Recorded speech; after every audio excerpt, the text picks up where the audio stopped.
So when you sit back and look at gentrification, it's just a change. Even though, you know, according to the dictionary, it means an influx of a lower middle class being replaced by an upper middle class group of people.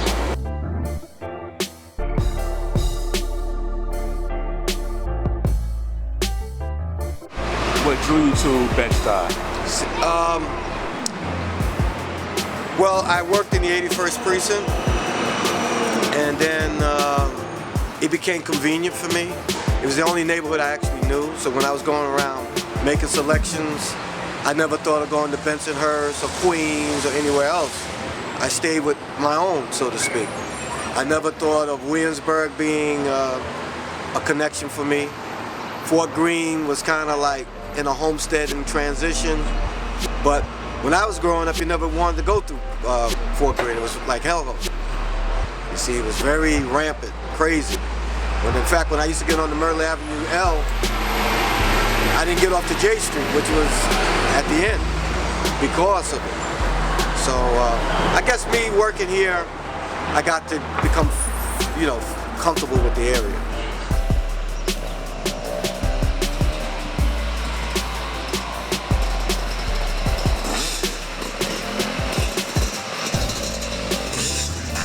I've been living in Bed-Stuy since the year 2000 when I bought my house. I'm originally from Texas. I born and raised, grew up in Texas, and I came to New York originally to model.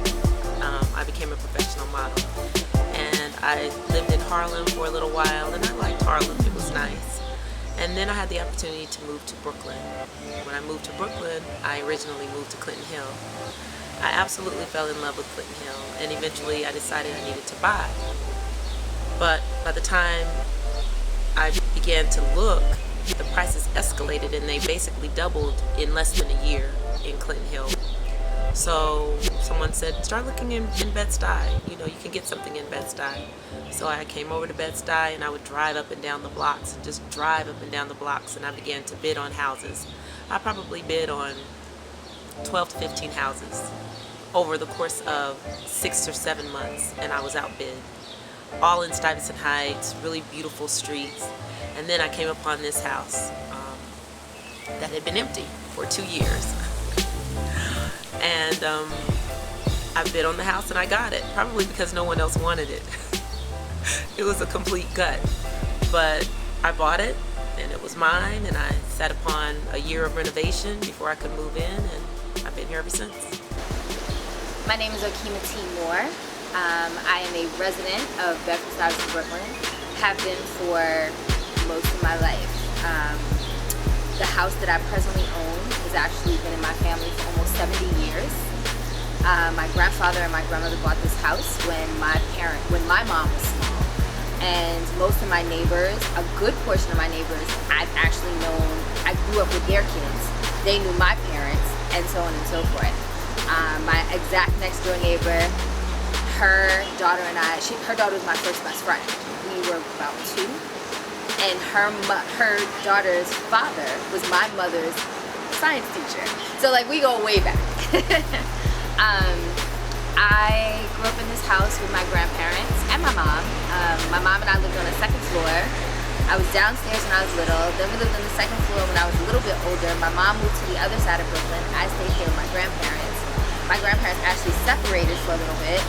So my grandfather did the wondrous thing, and when they separated, he moved across the street. Some separation. But when my grandmother got really ill, my grandfather actually left his apartment, came back and took care of his wife till she passed in this house. Then my aunt owned the house. Well, my aunt lived here with my cousin. She got sick. She moved down to Atlanta. So then I got the house. So it's kind of been a familial pass on for years. My parents actually live 5 blocks from here on Gates and Nostrand. They own their entire brownstone and the one to their left. We used to have a house on Hancock. We used to have a house on Marconi. So we've been owning property in the Bed-Stuy area for almost, 30 years short of a century at this point. Do you plan on keeping or selling your home? I anticipate keeping it, and I'm insured by that because my pension floats my mortgage, and I see the change happening, so I've been actually drowning it into my daughter's heads that if you don't want to stay here for whatever reason, it's like a monopoly board, lease it or rent it, but never give it up. You know, it's life and property. So I don't see the need to go anywhere else but here, because everything is here in New York. Yes, there's a utopia maybe in other states, but they have their ups and downs. And if I do that, I would like to have this as my base because of my benefits and everything here. This is my roots.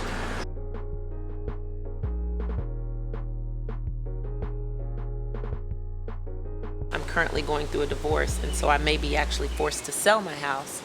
And when thinking about it, it really made it very clear that this is the place I want to live.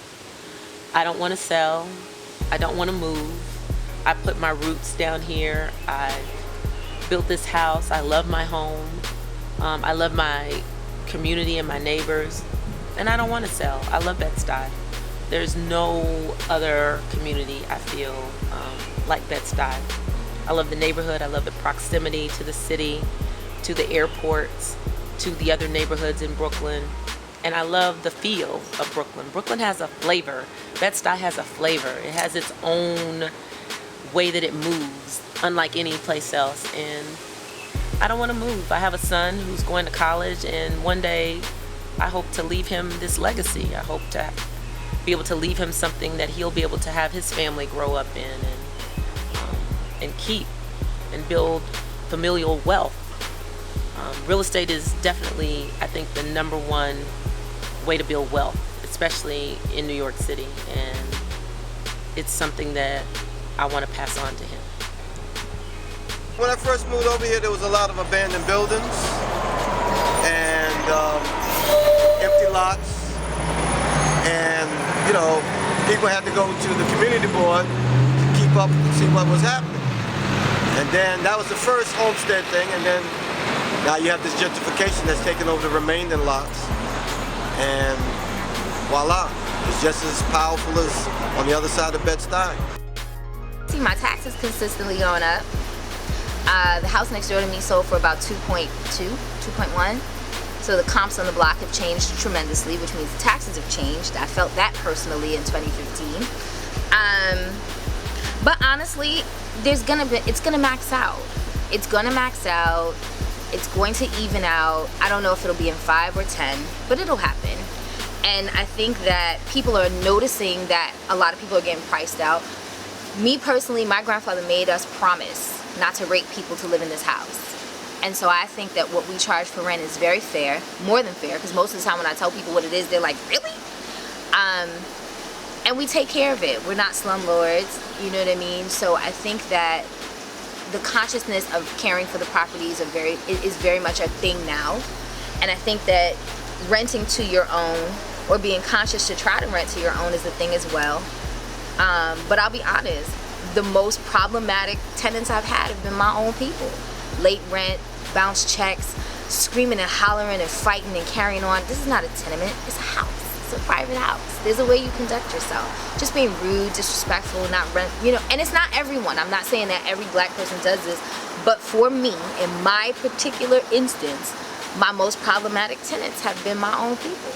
It got to a point to where I kind of became shy economically to put better things out in front of my property in fear of someone stealing it. Now I'm welcoming the change because now, hey, everyone is in parity. You see, so it's hard for me to really identify with it being a downfall. I mean, there's more regulations, more accountability for garbage disposal and, you know, noise ordinances, and it's going to change from a community to a neighborhood.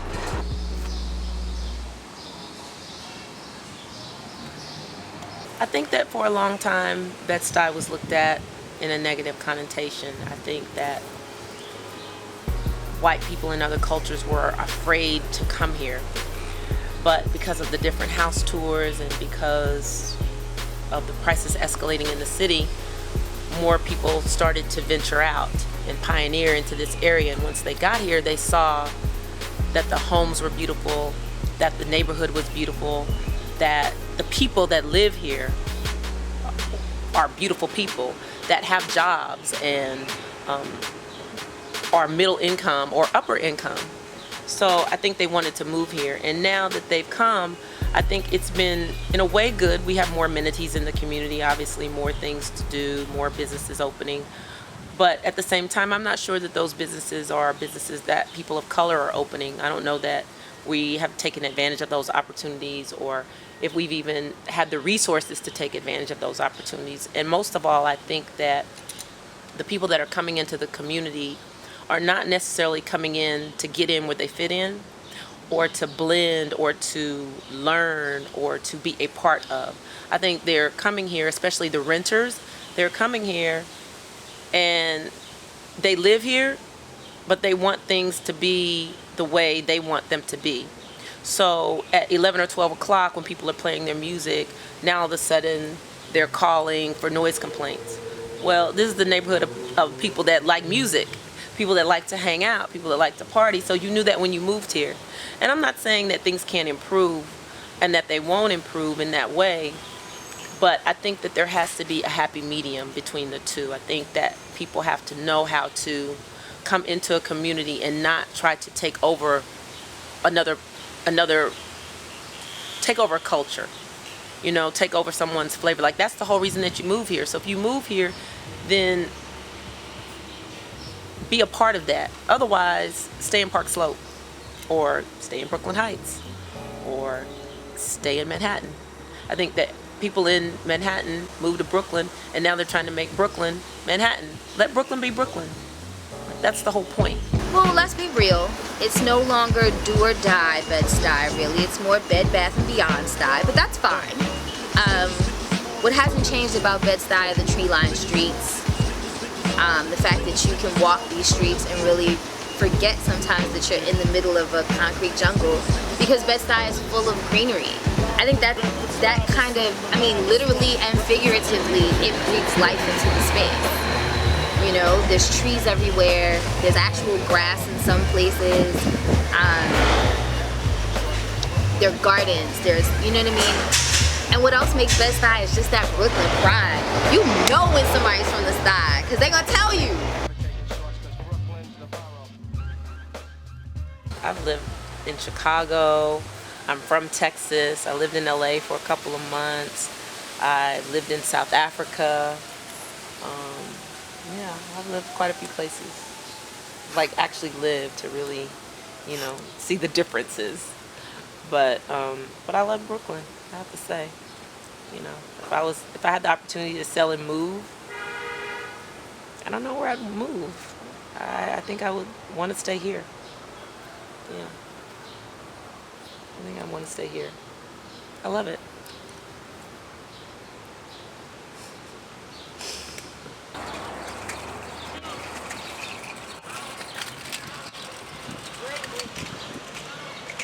Maybe I might be criticized for that because I'm not showing a connection to my blackness, but you know, I made that sacrifice.